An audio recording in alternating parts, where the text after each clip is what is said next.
அன்பான மாணவர்களுக்கு அகரத்தின் வணக்கங்கள். நாங்கள் இன்று பார்க்க இருக்கின்ற காணொலி பகுதி எதுவென்றால், தமிழ் இலக்கிய தொகுப்பு பாடப்பகுதியிலே காணப்படக்கூடிய 15வது அழகான அற்றை திங்கள் நாடகத்தை பார்க்க இருக்கிறோம். 2024ஆம் ஆண்டு மே மாதம் 7ஆம் தேதி கல்வி பொதுத்தராதர சாதாரண தர பரீட்சை எழுத இருக்கின்ற மாணவர்களுக்கு முதல்கண் என்னுடைய வாழ்த்துக்களை தெரிவித்துக் கொண்டு, இந்த வருடம் எதிர்பார்க்கை வினா பகுதியிலே அற்றை திங்கள் என்ற பகுதி இடம்பெறும் என்பதால் உங்களுக்கு இந்த பகுதியினுடைய முழு விளக்கம் மற்றும் இது தொடர்பான வினாவிடைகள் இங்கு தரப்பட இருக்கின்றன. நாங்கள் எங்களுடைய காணொலி பகுதிக்குள் செல்லலாம்.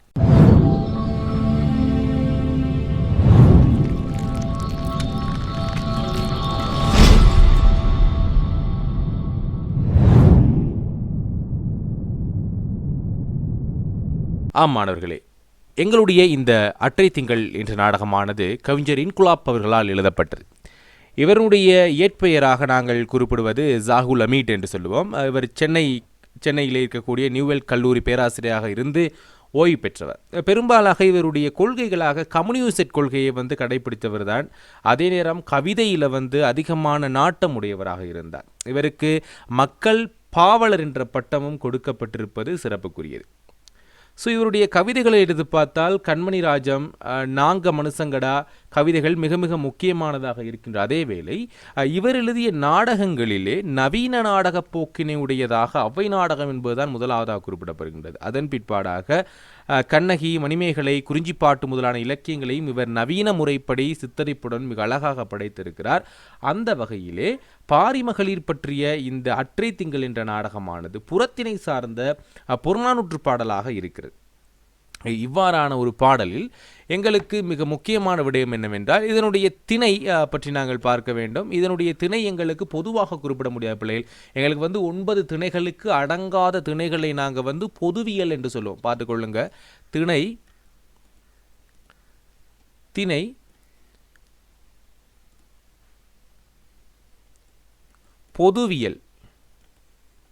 பொதுவியல் என்ற பிள்ளைகள் என்னன்னா, பெரும்பாலாக கல்வி பொதுத்தராதர உயர்தர மாணவர்களுக்கு திணை தொடர்பாக தெரிந்திருக்கும். நாங்கள் சங்க காலத்தில் அகத்திணை, புறத்திணை என்றெல்லாம் பார்ப்போம். குறிஞ்சி, முல்லை, மெருதம், நெய்தல், பாலை என்ற ஐவக நிலத்துக்கு ஊடல், இரங்கல் என பிரிதல், உடன்போக்கு இந்த மாதிரியான திணை வகைகளை பார்ப்போம். அதே போலதான் எங்களுக்கு புறத்திணை சார்ந்த இதாக எங்களுக்கு 9 வகையான விடயங்கள் இருக்கின்றன. அது நாங்கள் பெரும்பாலாக பூக்களினுடைய பெயரை அடிப்படையாக கொண்டு புறத்திணையை பார்ப்போம். அந்த வகையிலே வெச்சி, கரந்தை, வஞ்சி, காஞ்சி, நொச்சி, உளுதை, தும்பை, வாகை போன்ற விடயங்கள், பாடான் திணை என்ற 9 புறத்திணைகளில் இருந்து கூறப்படாமல் இருக்கின்ற திணையை தான் எஞ்சியிருக்கின்ற அனைத்து செய்திகளையும், அந்த திணையில் அடங்காத எஞ்சியிருக்கின்ற ஏனைய அனைத்து பாடல்களையும் நாங்கள் பெரும்பாலாக பொதுவியல் திணைக்குள் நாங்கள் உள்ளடக்குவோம். அதான் பொதுவியல் திணை என்று சொல்கிறோம் பிள்ளைகள். அடுத்ததாக பார்த்தீங்கன்னா பிள்ளைகள், எங்களுக்கு இதனுடைய துறை என்ன? துறை என்று பார்த்தீங்கன்னா பிள்ளைகள், இதனுடைய முக்கியமாக கையறு நிலை என்று சொல்லப்பட்டிருக்கிறது. கையறு நிலை என்று சொன்னப்பட்ட பிள்ளைகள், இதற்கு பிறகு எங்களுக்கு பெற்றுக்கொள்வதற்கு ஒன்றுமே இல்லை, இது தவிர்த்து எங்களுக்கு வேறு வழியே இல்லை என்று குறிப்பிடும்படியாக விடுவதுதான் எங்களுக்கு கையறு நிலை. ஆக இந்த இடத்திலுமே எங்களுக்கு தந்தையை இழந்த அந்த பாரிமகளினுடைய அந்த துயரம் மீண்டும் அந்த தந்தையங்களால் பெற்றுக்கொள்ள முடியாது. நாட்டையும் எங்களுடைய தந்தையும் இழந்த அவர்கள் பெரிதும் கலங்கப்படக்கூடியதாக இங்கு கையறு நிலை இருக்கிறது. அதாவது, நான் ஒன்றை இழந்து விட்டேன், மீண்டும் அதனை பெற்றுக்கொள்ள முடியாத நிலையை நாங்கள் பெரும்பாலாக கையறு நிலை என்ற இலக்கியத்துக்குள் நாங்கள் உள்ளடக்கலாம். ஆகவே அந்த வகையிலே இந்த பாரிமகளினுடைய இந்த பாடல் மிக மிக முக்கியமான ஒரு பாடல் பிள்ளைகள். அற்றை திங்கள வெண்ணிலவில் என்ற பாடலானது எங்களுக்கு ஒரு சிறிய பாடலாக இருந்தாலுமே கூட, இந்த பாடல் பெரும்பாலாக அங்கே இருக்கக்கூடிய மக்களினுடைய துயரத்தையும், பாரி மன்னனை பிரிந்த கபிலராக இருக்கட்டும், எங்களுடைய பாரிமகளாக இருக்கட்டும், ஔவையாக இருக்கட்டும், அங்கே இருக்கக்கூடிய மக்களாக இருக்கட்டும், அவ்வளவு நபர்களுடைய துயரத்தை எடுத்து எம்பக்கூடிய ஒரு பாடலாக இந்த பாடல் இருக்கிறது. அந்த அற்றை திங்கள் என்ற பாடலை வைத்துக்கொண்டு கவிஞர் இன்குலாப் அவர்கள் என்ன செய்திருக்கிறார் என்றால், நவீன போக்குக்கு அமைய அந்த புறத்திணை பாடலை எங்களுக்கு மாற்றி கொடுத்திருக்கிறார். பெரும்பாலாக வேள்பாரியினுடைய கதை இந்தியாவிலே, தமிழகத்திலே இருக்கக்கூடிய மக்களிடத்திலே பெரும்பாலாக பார்க்கக்கூடிய ஒரு கதையாக இருக்கிறது. நாங்கள் அவருடைய வரலாறை பார்த்துவிட்டு எங்களுடைய இந்த நாடக பகுதிக்குள் செல்லுகின்ற பொழுது எங்களுக்கு மிக இலகுவானதாக இருக்கும். பாரியினுடைய வரலாறு பற்றி நாங்கள் பார்க்கின்ற பொழுது, பாரியினுடைய பரம்பு மலை மிக மிக முக்கியமானது. பாரியினுடைய அந்த நாடு மற்றும் பாரியினுடைய பரம்பு மலை என்பன மிக மிக முக்கியமானது. ஆகவே பாரியின் பரம்புமலை சங்ககாலத்தில் புகழ்பெற்ற ஒரு நாடகமாகும். தமிழகத்திலே சேர சோழ பாண்டியர்கள் ஆட்சி நடத்திய போது ஒரு சில குறுநில அரசர்களும் ஆட்சி நடத்தி வருகிறார்கள். அந்த வகையில் எங்களுக்கு தெரியும் பாரி, ஓரி, அதியமான், நெடுமான், அஞ்சி போன்ற குறுநில மன்னர்களும் ஆட்சி செய்து வருகிறார்கள். அந்த வகையில் எங்களுக்கு மிக மிக முக்கியமானவனாக கருதப்படுபவன் பாரி தான். ஏன்னா பாரியை பற்றி நாங்கள் கதைக்கின்ற பொழுது முல்லைக்கு தேர் கொடுத்தான் பாரி என்றெல்லாம் நாங்கள் பல்வேறுபட்ட வகையிலே நாங்கள் பார்த்திருப்போம். ஸோ அவ்வாறான கொடைத்தன்மை வாய்ந்தவனாக இங்கே திகழ்ந்திருக்கிறார். அவ்வாறான ஒரு குறுநில அரசன்தான் யார் எங்களுடைய பாரியாவான். மூவேந்தர்களும் வியக்கும் வண்ணம் செழுமையும் வளமும் கொண்ட நாடாக பாரியின் பரம்புமலை இருந்தது. பாரியின் பரம்புமலை தினை, சாமை, கோதுமை, மூங்கிலரிசி மற்றும் மா, பலா, வாழை என்ற கனிகளையும் தேன் போன்ற இனிமைமிக்க பொருள்களையும் கொண்ட ஒரு செழுமையான நாடாக விளங்குகிறது. அந்த அளவுக்கு எங்களுக்கு வளமிக்க நாடாக விளங்க போகிறது. நாங்கள் பார்ப்போம் பெரும்பாலாக அந்த பாரியினுடைய பரம்புமலை ஏன் அங்கு அவர்களுடைய அந்த மூவேந்தர்களும் சேர்ந்து பாரியினுடைய பரம்புமலையை கைப்பற்றுவதற்காக. ஏன்னா இந்தியா என்பது மிகப்பெரிய பாரியளவான ஒரு பிரதேசம். அந்த பிரதேசத்தில் தமிழகத்திலே எங்களுக்கு சேரநாடு, சோழநாடு, பாண்டிய நாடு என்ற நாட்டிலே ஒரு சிறிய மலைக்காக ஏன் இத்தனை போர்கள், எதற்காக இவ்வளவு பெரிய கொடுமை அவர்களுக்கு இழைக்கப்பட்டது என்பது பற்றியாகத்தான் இங்கு நாங்கள் பார்க்க இருக்கிறோம்.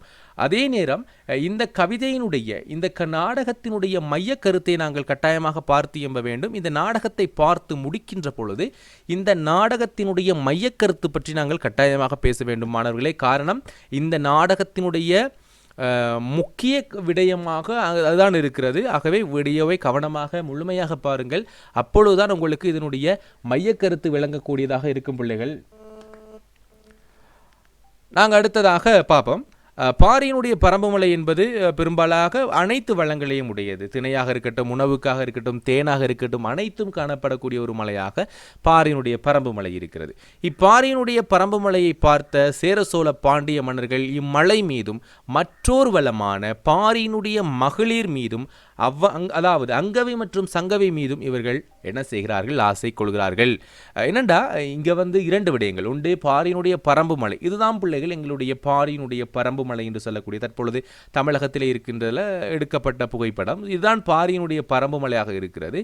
இந்த பாரியினுடைய பரம்புமலையில் அப்படி என்னதான் இருக்கிறது, ஏன் இந்த பாரியினுடைய பரம்புமலைக்கும் அதே நேரம் இந்த பாரியினுடைய பரம்புமலை மட்டுமல்லாமல் பாரி மகளிரான அங்கவை சங்கவை மீதும் இவர்கள் ஏன் காதல் கொண்டார்கள்? மண்ணாசை, பெண்ணாசை, பொன்னாசை கொண்டுதான் இந்த பாரியினுடைய பரம்புமலையை அவர்கள் கைப்பற்றுகிறார்கள். ஏன் அந்த அவலம் அவர்களுக்கு இழைக்கப்பட்டது என்பது பற்றியாக பார்க்க வேண்டும். காரணம் இங்கே பாரியினுடைய பரம்புமலை நான் கூறியது போல திணை, சாமை, கோதுமை என்று சொல்லக்கூடிய உணவுக்கு தட்டுப்பாடு இல்லாத ஒரு மலையாக இருக்கிறது. தேன் வளம் நிறைந்ததாகவும் அதே நேரம் இந்த மலைகள் பூராகவும் எங்களுக்கு குளங்கள் காணப்பட்டதாக சொல்லப்பட்டிருக்கிறது. நாங்கள் கீழே ஒரு உதாரண பாடலையும் பார்ப்போம். இவ்வாறாக இந்த மண்வளம், அதே நேரம் அங்கே இருக்கக்கூடிய தங்கம், அதே போல் அங்கே இருக்கக்கூடிய வளங்களும், அதே நேரம் இங்கே இருக்கக்கூடிய அங்கவை சங்கவை மீதும் ஆசைப்பட்டு தான் இவர்கள் இங்கே போர் நடத்துகிறார்கள். இப்பெண்கள் இருவரும் அழகிலும் அறிவிலும் உயர்வு பெற்று விளங்கினர். இதனால் இவர்களை பாண்டிய மன்னன் மனம் செய்ய விரும்பி பாரி மன்னனுக்கு ஓலை அனுப்பினார். ஆனால் பாண்டிய மன்னன் ஏற்கனவே திருமணம் செய்து அவனுக்கு ஒரு பட்டத்தரசு இருந்தும் இப்பாரி மகளிரை மணக்க விரும்பியது பாரிக்கு பெரும் வியப்பை ஏற்படுத்தியது. அதனால் பாரி மகளிருக்கும் பாரிக்கும் விருப்பமின்மையின் காரணமாக பாண்டிய மன்னனுக்கு மறுப்பு தெரிவித்து மறு ஓலை அனுப்பினார். ஸோ எங்களுக்கு பாண்டிய மன்னன் என்ன செய்யறான்னு சொன்னால் அங்கவை மீதும் சங்கவை மீதும் காதல் கொண்ட அவன் பாரி மன்னனுக்கு ஒரு ஓலை அனுப்புகிறார், நான் உங்களுடைய மகள்களை திருமணம் செய்து கொள்ள ஆசைப்படுகிறேன் என்று. ஆனால் பாரி மன்னனுக்கும் அங்கு விருப்பமில்லை, பாரி மகளிருக்கும் விருப்பமில்லை. அதே நேரம் பாண்டிய மன்னனுக்கு ஏற்கனவே ஒரு பட்டத்தரசு இருக்கிறாள் என்பதை அறிந்து கொண்ட இந்த பாரி மன்னன் எங்களுக்கு அதில் விருப்பமில்லை என்று மறுப்போலை அனுப்புகிறார். இதனை காரணமாக ஆதாரமாக கொண்ட பாண்டிய மன்னன் பாரியின் மீது போர் தொடுக்க முடிவு செய்தார். இதனை அறிந்த சேர சோழ மன்னர்களும் போர் தொடுத்தான் இல்லையா, சேர சோழ மன்னர்களும் பாரியின் மகள்களையும் அதே நேரம் பாரியினுடைய பரம்பு மலையும் கைப்பற்றினர். அவர்களும் பாரி மகளிரை வேண்டி ஓலை அனுப்பினர். இதனை மறுத்த பாரி மன்னன் இவர்களுக்கும் மறுவோலை அனுப்பினார். இதனை காரணம் காட்டிய மூவேந்தர்களும் பரம்புமலை மீதும் போர் செய்ய ஆயத்தமாகிறார்கள். ஆகவே சேர சோழ பாண்டியர் மூவருமே சேர்ந்து இவர்களை எவ்வாறாக இவனை வீழ்த்தலாம் என்ற ஒரு விடயத்துக்குள் வருகிறார்கள். அடுத்த இதனை எடுத்துக்காட்டும் வகையில் பாரி மகளிர் ஆசானும் பாரியினுடைய நண்பனுமான கபிலர் பின்வருமாறு ஒரு பாடலை பாடுகிறார். ஸோ அந்த விடயத்தை எடுத்தியம்பும் முகமாக ஒரு புறத்திணை பாடல் இங்கே எடுத்தியம்பப்பட்டிருக்கிறது பிள்ளைகள். இங்கே பார்த்தீங்கன்னா இதுதான் பாரியினுடைய பரம்புமலை. இந்த பரம்புமலையில் என்னென்ன விடயங்கள் இருக்கிறது, ஏன் இவர்கள் இந்த பரம்புமலையை கைப்பற்ற விரும்புகிறார்கள், அவ்வாறு கைப்பற்ற வருகின்ற பொழுது அங்கு பாரிமன்னனுடைய வீரம் எடுத்தியம்பப்படுகின்ற விடயம், ஸோ அவன் எப்படிப்பட்டவன், அவனுடைய கொடைத்தன்மை என்ன என்பது பற்றியாக இந்த பாடலை எடுத்தியம்புகிறது. சிறிது பார்த்து விடலாம். அளிதோதானே பாரியது புறம்பே நலிகொள் முரசின் மூவீர் முற்றினும் உழவர் உள்ளதான 4 பயனுடைத்தே ஒன்றே அப்படி சொல்றாரு. என்னன்னா இந்த மலையை நினைக்கின்ற பொழுது எனக்கு இரக்கமாக இருக்கிறது, ரொம்ப எனக்கு யோசனையா இருக்கிறது. ஏன்னா இந்த பரம்பு மலையை பார்த்தீங்கன்னா நலிகொள் முரசின் மூவீர் முற்றினும், யாருன்னா அந்த மூவேந்தர்களும் எல்லாருமே சேர்ந்து இதை முற்றுகையிட்டாலும் அவன் என்ன செய்ய மாட்டானா, கொடுக்க மாட்டான். அதே நேரம் இங்கு பார்த்தீங்க என்று சொன்னால் உழவர் உலாதன 4 பயன் உடைத்தே, இங்கு உழவர்கள் உளுந்துதான் எங்களுக்கு நெல் சாமை கோதுமை விளையன்று இல்லை, அது இயற்கையாக விளையுது அப்படிங்கிறார். ஒன்றே சிறியிலை வெதிரின் நெல் விளையுமே, சிறிய இலைகளை உடைய மூங்கில்களிலே என்ன செய்யுமா எங்களுக்கு நெல் இருக்குதுங்கிறாரு. 2 தீஞ்சுளை பலாவின் பழம் ஊழ்குமே, பெரும்பாலும் தீஞ்சுளை அதிகமாக இனிப்பு சுவையுடைய தேன் போன்ற இனிமைத்தன்மையுடைய பலாப்பழங்கள் அதிகமாக கிடைக்குது. 3வது கொழுங்கொடி வள்ளிக்கிழங்கு விழுகுமே, அதிகமாக கிழங்கு வகைகள் இந்த இடத்துல இருக்குது அப்படிங்கிறாரு. 4 அணிநிற ஓரிப்பாய்தலின் மீது அழிந்து திணிநடும் குன்றம் தேன் சொரியுமே, இந்த அழகிய மலையில் என்ன செய்யுதுன்னு சொன்னால் தேன் அதிகமாக இருக்கிறது என்று சொல்கிறாரு. சுருக்கமாக பார்த்துருப்போம் பிள்ளைகள், ஏன்னா அதிகமாக தேன் இருக்கிறது அப்படின்னு சொல்கிறாரு. இப்படியாக வான்கண்ணற்று அவன் மலையே வானத்து மீன் கண்ணற்று சொன்ன இந்த அளவுக்கு வானத்தை விட உயர்ந்ததாக அப்படின்னு சொல்ல உயர்வு உச்சி பயன்படுத்துகிறார் பிள்ளைகள். வானத்தை விட வான்கண்ணற்று அவன் மலையே வானத்து மீன் கண்ணற்று சொன்ன உயர்வு உச்சி. அப்போ இங்கிருந்து வானத்தை விட உயரமாக உள்ள மலையிலும் அதே நேரம் அங்கே இருக்கின்ற சுனைகள் எப்படின்னா பிள்ளைகள், வானத்தில் விண்மீன்கள் இருப்பது போல அதிகமான சுனைகள் இருக்கிற விண்மீன்கள் எப்படி வானத்தில் கண்ணுக்கு அந்த அளவுக்கு தெரிகிறதோ அந்த அளவுக்கு இந்த மலைகளிலே என்ன இருக்குதா, நீர் சுனைகள் நீர் குளங்கள் இருக்கிறது என்று சொல்லியிருக்கிறாரு. மரந்தோறும் பிணித்த களிற்று நீராயினும், இதற்கு இதுவரைக்கும் பிள்ளைகள் இந்த மலையினுடைய என்ன சொல்லப்பட்டிருக்குன்னு சொன்னால் வளம் சொல்லப்பட்டிருக்கு. பாரியினுடைய பரம்புமலை எப்படிப்பட்டதுன்னு சொல்லப்பட்டிருக்கு. அடுத்து சொல்லப்பட்டிருக்கு பாரியினுடைய பரம்புமலை மீது இந்த சேர சோழ பாண்டியர்கள் விடுத்த போர், எதை கொடுத்தாலும் அவன் ஏற்றுக்கொள்ள மாட்டான், எந்த இதுக்காக அவன் பயந்து விட மாட்டான். அவரிடம் எவ்வாறாக இந்த பாரி பரம்புமலையை பெற்றுக்கொள்ள வேண்டும், பாரியினுடைய பரம்புமலை எவ்வாறு பெற்றுக்கொள்வது என்று நான் நிறுவேன் என்று புலவரான கபிலர் சொல்றார். கபிலருடைய கூற்றாக அது அமைகிறது. கபிலன் சொல்றான் மரந்தோறும் பிணித்த களிற்று நீராயினும், அவர் சொல்றாருன்னா மரங்களே எல்லா மரங்களிலுமே பரம்புமலைக்கு கீழே இருக்கிற எல்லா மரங்களிலுமே யானைகளை கட்டி வைத்தாலும் சரி, புலந்தோறும் பரப்பிய தேர் நீராயினும், ஆனால் அங்கே இருக்கக்கூடிய நிலப்பரப்பில் எல்லாத்துலேயுமே நீங்கள் எல்லா தேரையும் கொண்டு நிறுத்தி வைத்தாலும் சரி, தாழு நீர் கொள்ளிர் வாழின்றாளன் யான் அறிகுவன் அவன் கொள்ளுமாறே, நான் நீ அவன் போயிட்டு எப்படி வாழ கொண்டு கேட்டாலும் அவன் என்ன செய்ய மாட்டான், அவன் அதற்காக தாழ்ந்து இடம் கொடுத்து விட மாட்டான். ஆனால் எனக்கு தெரியும் யான் அறிகுவன் அது கொள்ளுமாறே, எனக்கு தெரியும் அதனை ஏற்றுக்கொள்ளக்கூடிய வகை, அது எப்படியாக அதை பெற்றுக்கொள்ளக்கூடிய வகை என்று சொல்றார். சுகிர்புரி நரம்பின் சிறியால் பண்ணி விரையொலி கூந்தல் விரலியர் பின்வர ஆடிநீர் பாடிநீர் செளிர் நாடும் குன்றும் ஒருங்கையும். அப்போ சொல்றாரு, ஏன்னா நீங்கள் உங்களுடைய மனைவிகளோடு பாணர்கள் போல வேடமடைந்து அல்லது யாசகம் பெறுவோர் போல வேடமடைந்து நீங்களும் உங்களுடைய மகளிரும், ஏன்னா உங்களுடைய மக்களும் உங்கள் மக்கள் பிள்ளைகளாக இருக்கட்டும் எல்லாரும் சேர்ந்து ஆடியும் பாடியும் அவர் முன் செல்லுகின்ற பொழுது அவன் அந்த பாரியினுடைய பரம்பு மலையை கொடுப்பான் என்று சொல்லுகின்ற பொழுதுதான் அங்கு பிரச்சனை ஆரம்பிக்கிறது. ஏன்னா பாரியினுடைய பரம்பு மலை என்பது தமிழகத்திலே மிக மிக சிறிய ஒரு மலை. ஆனால் ஏன்னா தமிழகம் எடுத்துக்கொள்கின்ற பொழுது ஒரு சிறிய மலைதான். பெரிய ஒரு சாம்ராஜ்யத்தை ஆண்டு கொண்டிருக்கிற இந்த மன்னர்கள் இந்த பாரியினுடைய பரம்பு மலையை ஆசைப்படுகின்ற பொழுது எவ்வளவு பெருசான். அங்கு கபிலனுடைய இந்த வார்த்தைகள் கூட பாரியை அவர்கள் தாக்குவதற்கு காரணமாக அமைந்ததோ என்னவோ எனக்கு தெரியவில்லை. பார்க்கலாம். இதன் போது பரம்பு மலையின் சிறப்பும் பாரியினுடைய வீரமும் எடுத்து காட்டப்படுகிறது. இப்போது பரம்பு மலை சுற்றி வளைக்கப்பட்டது, ஆனால் மலை மேல் ஏற முடியவில்லை. காரணம் பாரியும் கபிலரும் பாரியின் படை வீரர்களும் கற்பாறைகளையும் மூவேந்தர்கள் மீது மேலே இருந்து தள்ள ஆரம்பித்தார்கள். இப்போ சேர சோழ பாண்டியர்கள் இங்கே மரத்தினீர், ஏன்னா ஒவ்வொரு மரத்திலேயுமே யானைகளை கட்டியிருக்கிறார்கள், குதிரைகளை கட்டி வைத்திருக்கிறார்கள். ஏன்னா ஏற்கனவே நம்ம பாரியினுடைய இப்போ அற்றைத்தங்கள் என்ற நாடகத்தில் நாங்கள் பார்க்க போகிறோம். இங்கே இருக்கிற அந்த பாரி மகளிரும் அங்கே இருக்கக்கூடிய மக்களும் இங்கே இருந்து கொண்டு, ஏன்னா பல மாதங்கள் போர் நடந்து கொண்டிருக்கிறது. அந்த நேரத்தில் இங்கே சுற்றி வளைக்கப்பட்டிருக்கிறது, மூன்று பக்கங்களும் சுற்றி வளைக்கப்பட்டிருக்கிறது. ஏன்னா சேரர்கள் ஒரு பக்கம், சோழர்கள் பாண்டியர்கள் மூவருமே சுற்றி வளைக்கப்பட்டிருக்கிறார்கள். இங்கே இருக்கின்ற பெண்களும் சிறுவர்களும் விளையாட்டாக குதிரைகளையும் யானைகளையும் எண்ணி பார்த்து விளையாடுகிறார்கள். சொல்லுகிறார்கள். காரணம் என்னவெனில் இந்த பாரியினுடைய பரம்பு மலையை மூவேந்தர்கள் இந்த உலகமே எதிர்த்தாலுமே கைப்பற்ற முடியாது என்ற நம்பிக்கையின் காரணமாக அவங்க அப்படி எண்ணிக்கொண்டிருப்பாங்கன்னு நாங்கள் பார்க்க போகிறோம். ஸோ அப்படியாக சுற்றி வளைக்கப்பட்ட போது இவர்களால் இங்கு மேலே ஏறவே முடியவில்லை. காரணம், மேலே இருந்து பெரிய பெரிய கட்பாறைகளை என்ன செய்கிறாங்க, அவங்க உருட்டி விட்டுக்கிட்டு இருக்கிறாங்க. ஸோ அவங்களால மேலே ஏறவே முடியலை. மூவேந்தர்கள் மீதும் கீழே இருந்து தள்ள ஆரம்பித்தார்கள், மேலே இருந்து தள்ள ஆரம்பித்த. இதன் காரணமாக மூவேந்தர்களுக்கும் அவருடைய படைகளுக்கும் பரம்பு மலையினுடைய அடிவாரத்திலிருந்து மேலே செல்ல முடியாமல் போயிட்டு, எப்படியும் பாரி மன்னனுடைய படைகளும் உணவுக்காக கீழே வந்தையாக வேண்டும் என்று எண்ணிக்கொண்டு பல மாத காலம் சேர சோழ மன்னர்கள் அவனது படை வீரர்களும் காத்திருந்தனர். ஆனால் பல மாத காலமாகியும் இவர்கள் கீழே வரவே இல்லை.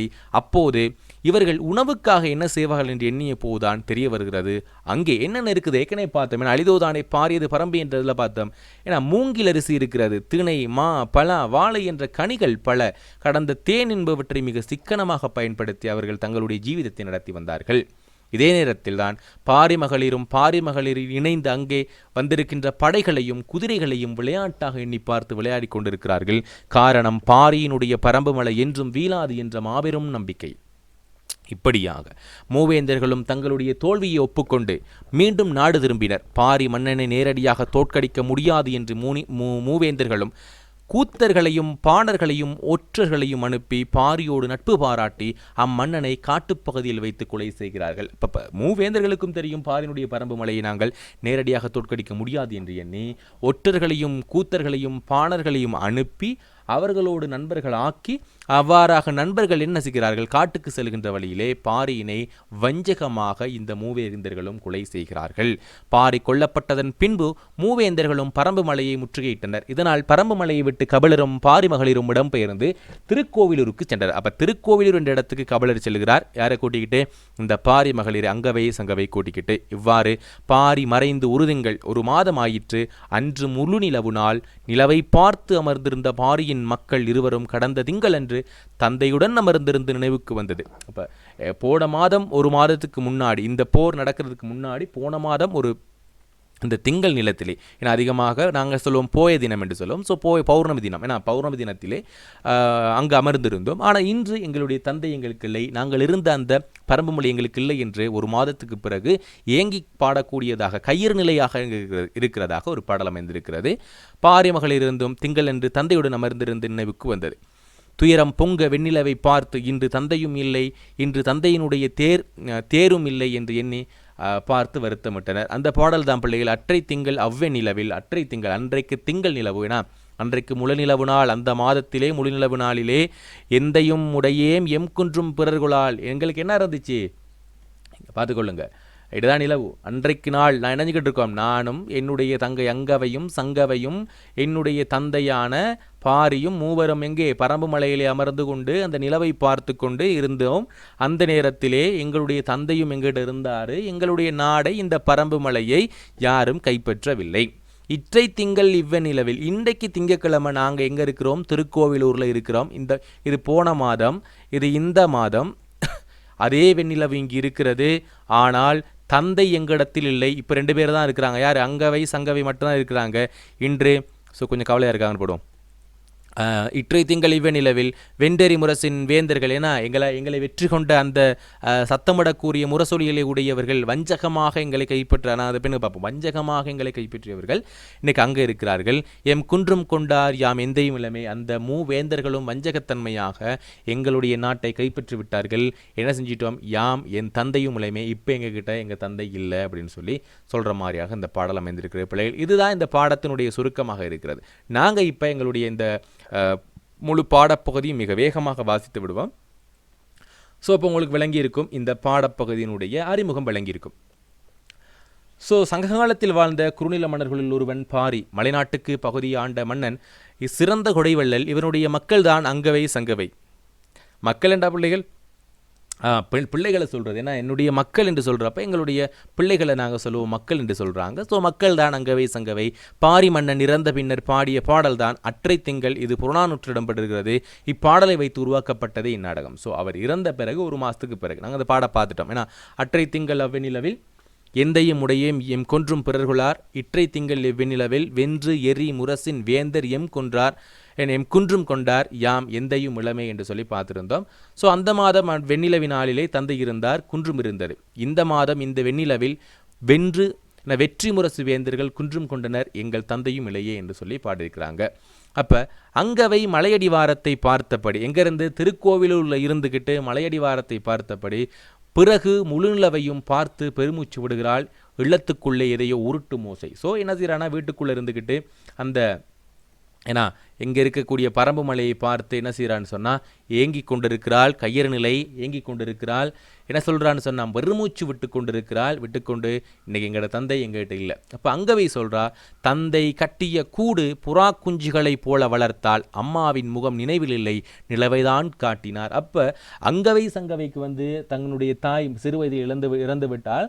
ஸோ அதனால் எங்களுடைய பாரிமன்னன் என்ன செய்கிறான்னு சொன்னால் தங்களுடைய பிள்ளைகளை புறா குஞ்சுகளை எவ்வாறு அந்த புறா பாதுகாக்குமோ, ஒரு சிறிய கூட்டில் வைத்து பாதுகாக்குமோ, அதுபோல் எங்களுடைய அந்த எங்களுடைய தந்தை மிக கவனமாக பார்த்து கொண்டார். எங்களுக்கு தாய் இல்லை, எங்களுக்கான தாயை அந்த நிலவை தான் காட்டி எங்களுக்கு வளர்த்திருக்கிறார். தொலைவில் தாலாட்டு பாடல் ஒன்று ஒலிக்கிறது. ஆராரோ ஆரிரரோ ஆராரோ ஆரிரரோ, ஊர் உறங்கும் பூவுறங்கும் உச்சிமலை நிலா உறங்கும். இப்போ இங்கே இது எங்கே காட்டுறாரு, இது எல்லாமே பரம்பு மலையில் என்னென்ன உறங்கும் சொல்கிறாரு, ஊர் உறங்கும் பூவுறங்கும் உச்சிமலை நிலா உறங்கும். இரவு நேரத்தில் இது எல்லாமே உறங்கும் என்று சொல்கிறாங்க. முதலாவதுல பாருங்க, சங்கவை உள்ளே என்ன செய்கிறாய் தாலாட்டு தொடர்கிறது. அரளிப்பூ தண்டாலே அத்தை அடிச்ச கதை. முதலாவது பாருங்க, யார் யார் உறங்குவா, ஊருறங்கும் பூவுறங்கும் உச்சிமலை நிலா உறங்கும். அதுக்கப்புறம் சொல்கிறாங்க, அரளிப்பூ தண்டாலே அத்தை அடிச்சிருக்கிறா என்னைய, மல்லிப்பூ செண்டாலே மாமன் அடித்த கதை. இப்போ முதலாவது என்னை எங்கள் மாமி என்ன செய்வான்னு சொன்னால், அத்தை என்ன செய்வான்னு சொன்னால் என்னைய அரளிப்பூவால் லேசாக தட்டி என்னோட விளையாடுவான். மாமன் என்ன செய்வான்னு சொன்னால் மல்லிப்பூ சண்டை கொடுத்து எனக்கு அடித்து அவனோட விளையாட்டை காட்டுவான். நேற்று அசைந்த தொட்டினிலே நெஞ்சுருக கேட்டிருந்தோம், நேற்று அசைந்த அந்த தொட்டில்ல. சரியா, இது என்ன பிள்ளைகளை தூங்க வைக்கக்கூடிய தொட்டில். இந்த தொட்டிலுக்குள்ளே நாங்கள் கிடக்கிறோம். ஏன்னா எங்கள் தொட்டிக்குள்ளே நான் இப்போ கிடக்கிறேன் சொன்ன சின்ன பிள்ளைகள் கிடக்கிறா. இந்த தொட்டிலை அசைத்தபடி அரளிப்பூ தண்டாலே என்னை அத்தை அடிப்பான், மல்லிப்பூ தண்டாலே என் மாமன் அடிப்பான். ஸோ விளையாட்டுக்காக அடிப்பான். நேற்று அசைந்த தொட்டினிலே, நேற்று ஆடிக்கொண்டிருந்த தொட்டினிலே நெஞ்சுருக கேட்டிருந்தோம், காற்றெல்லாம் தேனிலைக்க மலைமடியில் கண் வளர்த்தோம். கண் வளர்த்தல் உறங்குதல் என்று உறங்குதல். ஸோ நேற்று அசைந்த அந்த தொட்டிலில் ஆடிக்கொண்டே என்ன செஞ்சுக்கிட்டு இருந்தோம், எங்கள் அத்தை மாமா எல்லாமே பாடின பாடல்களையும் என்னுடைய சுற்றத்தார் பாடிய பாடல்களையும் என் காற்றோட தேன் போன்ற ஏன்னா தேன் போன்று என்ன செய்யுதுன்னு சொன்ன சொற்கள் எல்லாமே பாடலாமே என்னுடைய காதுகளை நிரப்பி கொண்டிருந்தது. அந்த நேரத்தில் நாங்கள் நிம்மதியாக தூங்கிக்கிட்டு இருந்தோம் அப்படிங்கிறா. ஸோ சங்கவை என்ன செய்கிறான்னு சொன்னால், அங்கவே இப்படி பாடிக்கிட்டு இருக்கப்ப, ஆமாம்மா நேற்று நாங்கள் இப்படி தான் இருந்தோம் பாருங்கள், அங்கே இருக்கிற ஒரு மரப்பாச்சி கூட பாருங்கங்கிறா. இரு மரப்பாச்சிகளோடும் உலர்ந்து போன குறிஞ்சி பூக்களின் மாலையோடும் வருகிறாள். ஸோ குறிஞ்சி பூ ஏன்னு சொன்னால் எங்களுக்கு திணைவாரியாக பார்க்கின்ற பொழுது, ஏன்னா மழையும் மழை சார்ந்த இடத்தில் அதிகமாக வளரக்கூடிய ஒரு பூவாக குறிஞ்சி பூ இருக்கிறது. புறத்திணையிலுமே கூட நீங்கள் பார்த்தீங்கன்னா போருக்கு போகின்ற பொழுது எங்களுடைய குறிஞ்சி நிலத்தில் உள்ள மன்னர்கள் எல்லாம் இணைஞ்சிட்டு போவாங்க, குறிஞ்சி பூக்களை சூடிக்கிட்டு போவாங்க. ஏன்னா ஆரம்ப காலத்தினுடைய மக்கள் எல்லாமே முடியை தரித்தவர்கள், பெண்களைப் போல முடி வளர்த்தவர்கள். ஏன்னா அந்த மாதிரியாக போகின்ற பொழுது எங்களுடைய அணியினர் யார் எங்களுக்கு தெரியாது. பண்டை காலமாக இருந்தால் எல்லாருமே ஒரு டிஷர்ட் சரி அடிச்சுட்டு போட்டு போயிருப்பாங்க. ஆனால் அதுக்கான வாய்ப்புகள் அன்றைக்கு இல்லை. அப்படிங்கிறனால பெரும்பாலாக குறிஞ்சி பூக்களை தலையில் சூடி கொண்டு போவார்கள். ஸோ ஆண்களும் யோசிச்சுக்கொள்ளுங்க பிள்ளைகள், ஆண்களும் பூச்சூடி இருக்கிறாங்கண்டு. ஸோ அது மாதிரியாக இருந்த காலகட்டத்தில் குறிஞ்சி பூக்களை கொண்டு காட்டுறா. ஸோ இதோ நாம் விளையாடிய மரப்பாச்சிகள், நாம் பல்லாலே கடித்த தடயங்கள் கூட இருக்குது, தாலாட்டு தொடர்கிறது. ஸோ அந்த காலத்தில் நாங்கள் பார்த்தீங்கன்னா எங்களுக்கு எங்கள் அத்தை மாமாவெல்லாம் செஞ்சு கொடுத்த இந்த பொம்மைகள் எங்களுக்கு இங்கே பாருங்களா மரக்கட்டையில் செஞ்சு கொடுத்துருக்குறாங்க. ஸோ அது எங்ககிட்ட இருக்குது. ஸோ இந்த நினைவுகள்லாம் உனக்கு ஞாபகம் இருக்குதான்னு சொல்கிறாங்க. ஆமாப்பா, இந்த பாருங்கள் பல்லில் கடித்த தடயங்கள் கூட இருக்குங்கிறத மாதிரியாக அவங்க கவலைப்பட்டிருக்கிறாங்க. அழகான நடைவடந்தி அசைந்தாடும் கிளுகிழுப்பை பழக ஒரு மரப்பாச்சி பாவையரை யார் பறிச்சா, இதுதான் கேள்வி கேட்குறாங்க. ஸோ கேள்வி கேட்குறா சங்கவை, இதெல்லாம் யாரப்பா இல்லாமாக்குனா, அழகான நடவண்டி ஓட்டணும், அசைந்தாடக்கூடிய கிளுகிழுப்பு ஆட்டி கொண்டிருந்தோம். ஏன்னா சின்ன பிள்ளைகள் வச்சிருப்பாங்களா கிளுகிழுப்பு, ஒளி எழுப்பக்கூடிய கிளுகிழுப்பை வைத்திருந்தோம். அது இல்லாமாக்குனா பழக ஒரு மரப்பாச்சி பாவையரை யார் பறிச்சா. ஸோ பெண்களை இதெல்லாம் யார் இல்லாமாக்குனா அப்படின்னு கேட்குறாங்க. இது நினைவில்லையா, நம் மலை குரத்திகள் நமக்கு தொடுத்து தந்த குறிஞ்சி மலர்களின் மாலை பூவாடிச்சு ஆனால் மனம் போகலையே. இந்த மாலையை கேட்குறா, ஏன்னா அந்த மரப்பாச்சியை கேட்ட பிறகு, ஏன்னா அந்த குறிஞ்சி மலையை பார்த்து உனக்கு ஞாபகம் இருக்கா, அந்த குறிஞ்சி மாலை உனக்கு ஞாபகம் இருக்கா அப்படின்னு கேட்குறா. அது எப்படி மறக்கும்? நம்மளுடைய மலை குரத்தி பெண்கள் என்ன செஞ்சாங்க, நமக்கு பூ தொடுத்து மாலை தொடுத்து கொண்டு வந்து கொடுத்தாங்க. ஆனால் மாலை வாடிருச்சு, குறிஞ்சி பூக்களின் மனம் இன்னும் அதிலிருந்து என்ன செய்யலை, போகலைன்னு சொல்கிறாங்க. தாலாட்டு தொடர்கிறது. இது எல்லாமே எங்கே இருந்துச்சு என்று சொன்னால், எங்களுடைய பாரியினுடைய பரம்பு மலையில் என்னென்ன இருந்துச்சுன்னு சொல்லி ஞாபகப்படுத்திக் கொள்ளுங்க பிள்ளைகள். ஊருரங்கும் பூவுரங்கும் முச்சுமொழி நிலா உரங்குன்ற டைமில் அத்தை எண்ணத்தில் அடிப்பான், அரளிப்பூ தண்டால் அடிப்பான், மாம மல்லிப்பூச்செண்டர் அடிப்பான், நேற்ற சேர்ந்த தொட்டில் நாங்கள் நெஞ்சுருக்க நல்லா இனிமையாக பாடல் கேட்டு தூங்கிட்டு இருந்தோம். மரப்பாச்சியில் விளையாடுவோம், நடவடியில் விளையாடுவோம், கிளுக்கிழப்பில் விளையாடுவோம். ஏன்னா அதே நேரம் இதெல்லாம் என்ன செஞ்சிருச்சுன்னா பறி போயிடுச்சு. அதே நேரம் இந்த மாலை எங்களுக்கு யார் கட்டி கொடுத்தா அப்படின்னு சொன்னால், அங்கே இருக்கக்கூடிய மலை குரத்திகள் எங்களுக்கு மாலையெல்லாம் கட்டி கொடுத்துருந்தாங்க. பட் அதில் எல்லாம் காஞ்சிருச்சு. ஆனால் அதில் இருக்கக்கூடிய மனம் இன்னும் போகலை அப்படின்னு சொல்லி முடிக்கிறா. பட் இப்போ என்ன நடந்திருக்குங்கிறத இவங்க காட்டுறாங்க. அரளிப்பூ தண்டெடுக்க போன அத்தை திரும்பலையே. ஏன்னா எதுக்கு பிற்பாடு அந்த பரம்புமலை கைப்பற்றப்பட்டதன் பின்பாக அங்கே என்ன செய்யலை, அரளிப்பூ தண்டெடுக்க போன அத்தையும் வரலை, மல்லிப்பூ செண்டெடு கட்ட போன மாமன் மீளலை, தாலாட்டில் அசைந்திருந்த தொட்டில் வரை இரத்த வெள்ளம் பால் வளர்த்த நிலாமுகத்தில் பற்றிவிட்ட தீப்பந்தம் அப்படிங்கிறாங்க. ஸோ இங்கே பார்த்தீங்கன்னா பிள்ளைகள், இந்த நிலா என்ன செஞ்சிருக்கு, அற்றை திங்கள் அவ்வெண்ணிலவில் இந்த நிலவினுடைய ஒளி எங்களுக்கு இனிமையை தந்தது.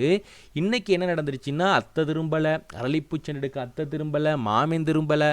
ஏன்னா அதே நேரம் அன்று அசைந்த தொட்டினிலே நாங்கள் இன்பமாக கண் வளர்த்தோம். இன்னைக்கு இந்த தொட்டிலில் என்ன செய்யப்பட்டிருக்கு, அந்த குழந்தை கழுத்து அறுக்கப்பட்டு இந்த தொட்டில் முழுக்க இரத்த வெள்ளமாக இருக்கிறது அப்படின்னு சொல்றாங்க. எவ்வளவு கொடுமை பண்ணியிருக்கிறாங்க. தொட்டிலே இருக்கக்கூடிய குழந்தைகளை கூட கொண்டிருக்கிறார்கள் என்பதுதான் இங்கு குறிப்பிடப்பட்டிருக்கிறது. தாலாட்டில் அசைந்திருந்த தொட்டில் வரை இரத்த வெள்ளம். இந்த தொட்டில் வரை என்று சொல்கின்ற பொழுது பிள்ளைகள், இந்த தொட்டிலும் கூட அப்படின்னா அவ்வளவு பற்றியும் கொண்டிருக்கிறாங்க அப்படிங்கிறது அதனுடைய அர்த்தம். வரை வெறுத்த வெள்ளம் பால் வார்த்த நிலாமுகத்தில் பற்றிவிட்ட தீப்பந்தம் அப்படிங்கிறாங்க. பால் வார்த்த நிலாமுகம் இன்னைக்கு எப்படி இருக்குதான், தீப்பந்தம் போல கொழுந்து விட்டு எரிகிறது என்பதுதான் இங்கு சொல்லப்படுகிறது. காரணம் இதனுடைய வெம்மை. ஏன்னா எங்களுக்கு அதை பிடிக்கலை அப்படிங்கிறாங்க. இப்போ ஏலம்பு வாய்ப்பொசுங்க எரிகிறது தீக்கொழுந்து. ஏன்னா அந்த அளவுக்கு ஏலம்பு வாய்ப்பொசுங்க எரிகிறது தீக்கொழுந்து, அந்த அளவுக்கு மணக்க இருந்தது எல்லாமே இன்னைக்கு இணைஞ்சிருச்சுன்னு சொன்னா. ஏன்னா ஏலம்பு வாய் அப்படின்னு சொல்றப்ப பிள்ளைகள் வாசனையாக, அவங்க பேசுறது கூட வாசனையாக இருக்கும். பட் இன்னைக்கு என்ன செஞ்சிருச்சு, அதெல்லாம் இல்லாமல் எல்லாமே எங்களுடைய மனசு கூட இன்னைக்கு எரிகிறது அப்படிங்கிறாங்க. காலப்புணல் கணக்கும் கண்ணீரையும் சுமந்து. இந்த காலப்புணல் என்ன செஞ்சிருக்குன்னு சொன்னா பிள்ளை, காலப்புணல் அப்படிங்கிறது கால நீரோட்டம் என்று அர்த்தம். கால நீரோட்டம் அப்படின்னா உருவகத்திருக்கிறாங்க பிள்ளைகள். காலத்தை நீரினுடைய நதிக்கு உருவகிச்சிருக்கிறாங்க. ஸோ இப்படியாக நதி ஓடிக்கொண்டிருக்கிறது. என்ன நதிங்கிறாங்க, இது கால நதி. இந்த கால நதி என்ன செய்யுதுன்னு சொன்னா பிள்ளைகள், எங்களுக்கு கணக்குறது, சுமையாக இருக்கிறது. எண்ணத்தை சுமந்து கொண்டு, கண்ணீரை சுமந்து கொண்டு, ஆறாரு ஆரிரரோ ஆறாரு ஆரிரரோ என்று இதனை நிறைவேற்றுகிறார்கள். அடுத்ததாக நான் பார்க்கலாம். அடுத்து அங்கவை சொல்றா, தந்தை இல்லை, தந்தையின் தேரில்லை, பரம்பு மலையின் பாழ்வாருக்கும் நிலவை சங்கவை எப்படி எடுத்துச் செல்வது அப்படிங்கிற. எல்லாமே இழந்துட்டோம். இப்படியெல்லாம் அத்தை அடித்த கதை, மாமை அடித்த கதை, தொட்டில் நாங்கள் பாடின கதையெல்லாம் சொல்லிட்டு அவங்க எங்களுடைய நாட்டை சீரழித்ததன் பின்பாக நாங்கள் என்னெல்லாம் இழந்திருக்கோம் அப்படிங்கிறத பற்றி சொல்லியிருக்கிறாங்க. சங்கவை பரம்பு மலை மக்களின் அன்பை எப்படி விட்டு செல்வது, குறவர்கள், காணவர்கள், எயினர்கள் தந்தையின் பிரிவில் விதிர்த்து போய்விட்டார்கள். ரொம்ப கவலைப்பட்டாங்க பிள்ளைகள். ஏன்னா யாரு அங்கே இருக்கக்கூடிய எல்லா மக்களுமே ரொம்ப வருத்தப்படுறாங்க. இந்த பாரி மன்னன் இறந்தது நினைச்சு. ஏன்னா அவனோட வீரமும் அப்படி, அவனோட கொடையும் அப்படி. அப்படிப்பட்ட மன்னனை என்ன செய்ய மாட்டாங்க, வீழ மாட்டான் என்று நினைத்து கொண்டிருந்த பொழுதுதான் முற்றுகையிட்டார்கள். வஞ்சகமாக என்ன செஞ்சாங்க, அவனை கொன்று முடித்தார்கள். அது அவங்களால தாங்கிக் கொள்ள முடியலை. பாரி மகளிர் போறதை அவங்களால தாங்கிக் கொள்ள முடியலை. பாரி மகள் சொல்ல எப்படியெல்லாம் அவங்களை விட்டுட்டு வந்தோம். ஸோ ரொம்ப கவலையாக இருக்குது அப்படின்னு சொல்லி பாடுறாங்க. அங்கவை சொல்கிறா, முற்றுகை நடந்த போது இந்த பெண்கள் மகளை முகட்டிலிருந்து பகைருடைய குதிரைகளை விளையாட்டாக எண்ணிக்கொண்டிருப்பாங்க. சங்கவை சொல்கிறா, அவ்வளவு நம்பிக்கை தங்கள் வாரியும் பரம்பும் வீழாது என்று கொஞ்சமும் அஞ்சாமல் சொல்கிறார். இவ்வளோ பெரிய பரம்பு மலையில் இங்கே இருக்கக்கூடிய எல்லாம் நிரப்பியிருக்கிறாங்க, குதிரை யானை என்று நிரப்பியிருக்கிறாங்க. ஆனால் நான் கொஞ்சம் கூட பயப்படாமல் என்ன செஞ்சிட்டேன்னு சொன்னால், அங்கே நின்று கொண்டிருந்தேன். ஏன்னா அங்கவையும் சங்கவையும் அவருடைய பெண்களும் எல்லாருமே நின்று இங்கிருந்து பார்த்து கொண்டிருக்கிறார்கள். அவ்வளவு நம்பிக்கை, பாரி மன்னன் இறக்க மாட்டான், பரம்பு மழை வீழாது என்று சொல்கிறாங்க. இப்போது பகல் பொழுதுகளில் ஈத்திலை குப்பை மேட்டில் ஏறி நின்று உமணர்கள் ஓட்டுகின்ற உப்பு வண்டி எண்ணுறாங்க. இப்போ என்ன எண்ணிக்கொண்டிருக்கிறாங்கன்னா பிள்ளைகள், இங்கே உப்பு வண்டியை தள்ளுகின்ற உமணர்கள் உப்பு வண்டியை தள்ளி கொண்டிருப்பதை எண்ணிக்கொண்டிருக்கிறாங்க. அங்கு இருக்கின்ற குப்பை குழி மேட்டில் நின்று கொண்டு என்று சொல்கிறாங்க. கடைசியாக சொல்கிற சங்கவை, வரகும் எள்ளும் முளைச்சி முதிர்ந்து கிடக்கின்ற இந்த புன்சை நிலங்களை விட்டு போக வேண்டியதான். நிலத்தில் புதைபட்டு வெளியே எடுத்த கல்களை ஒவ்வொரு குடிசையாய் பகிர்வார்களே, கல்மணக்கும் இந்த குடிசைகளை விட்டு போக வேண்டியதான். அப்போ என்ன நினைக்கிறான்னா, கடைசியாக வாரப்போ சொல்லிட்டு வராங்களா, இந்த மலையில் என்ன செஞ்சிருக்குன்னா வரகும் எள்ளும் முளைச்சி முதிர்ந்து கிடக்கும் அப்படிங்கிறாங்க. இது எல்லாத்தையும் விட்டுட்டு போகணும். அதே நேரம் இங்கே இருக்கக்கூடிய எல்லா குடிசைகளுக்கும் போயிட்டு என்ன செய்வாங்கன்னா கல்லுக்கு ஊற்றி கொடுப்பாங்க அப்படிங்கிறாங்க. ஸோ கல் உங்களுக்கு ஞாபகம் இருக்கும், தென்னை அல்லது பனை போன்றவற்றிலிருந்து பிரிக்கப்படுகின்றது தான். அந்த எல்லா வீடுகளுக்கும் கிடைக்கின்ற கல்லை ஒவ்வொரு குடிசையாக கொண்டு போய் கொடுத்துட்டு வருவாங்களாம். அப்படி அந்த வீடுகள் முழுவதுமாக கல்மணக்கும் என்று சொல்லுகிறார்கள். அவ்வாறு கல்மணக்கின்ற இந்த வீடுகளை விட்டு நாங்கள் இப்பொழுது பிரிந்து செல்ல வேண்டும் என்று பெருமூச்சு கபிலர் வருகிறார். மகளிர் இருவரது தோள்களிலும் கை வைத்துக் கொள்கிறார். ஏன்னா அவங்க ரெண்டு பேர்த்தையுமே துயரத்தை ஆற்றுகின்றது போக இங்கு நடைபெறுகிற ஒரு சம்பவமாக இங்கு இருக்கிறது. இந்த நாடகத்திலே இவனுடைய வார்த்தைகள் மிக முக்கியமானது. பிள்ளைகள் கொஞ்சம் பார்த்து கொள்ளுங்க. ஆம், புறப்பட வேண்டியதான். அருவியின் ஆர்ப்பரிப்பு, பறவைகளின் பேச்சொலி, இலைகளின் சலசலப்பு இவற்றை காது கொடுத்து கேட்கிறார். இப்போ இந்த மலையை பிரிவது மலையை விட கூடுதலாக கணக்கிறதே மிக முக்கியமான வழி. ஏன்னா அவருக்கு என்ன சொல்கிறான்னு சொன்னால், எனக்கு இந்த இடத்தை விட்டு போகிறப்ப இந்த மலை எவ்வளவு பாரம், ஆனால் இந்த மலையை விட எங்களுக்கு அதிகமாக இந்த மலையை விட்டு பிரிகின்ற பொழுது கணக்கிறது. ஆனால் என் அருமை செல்வங்களை புறப்பட வேண்டியதான். பரம்பு மலையின் இனிய சுனை நீரில் ஒரு முடக்கு குடியுங்கள். ஸோ இந்த மலையில் இருக்கக்கூடிய சுனைகளிலே ஒரு முடக்கு குடியுங்கள். ஏனென்றால் நாங்கள் மீண்டும் இங்கே வரவே முடியாது. அப்போது நீங்கள் இங்கே ஒரு முடக்கு குடித்து கொள்ளுங்கள் நீரில் என்கிறார். கடைசியாக முடிந்த மட்டும் இந்த மலைப்பூக்களின் மனத்தை இழுத்து மூச்சடக்கி கொள்ளுங்கள். ஏன்னா இந்த மலைமுகட்டிலே காணப்படக்கூடிய பூக்களினுடைய மனங்களை நுகர்ந்து அந்த தன்னுடைய மூச்சுக்குள் அடக்கி வைத்துக் கொள்ளுங்கள்.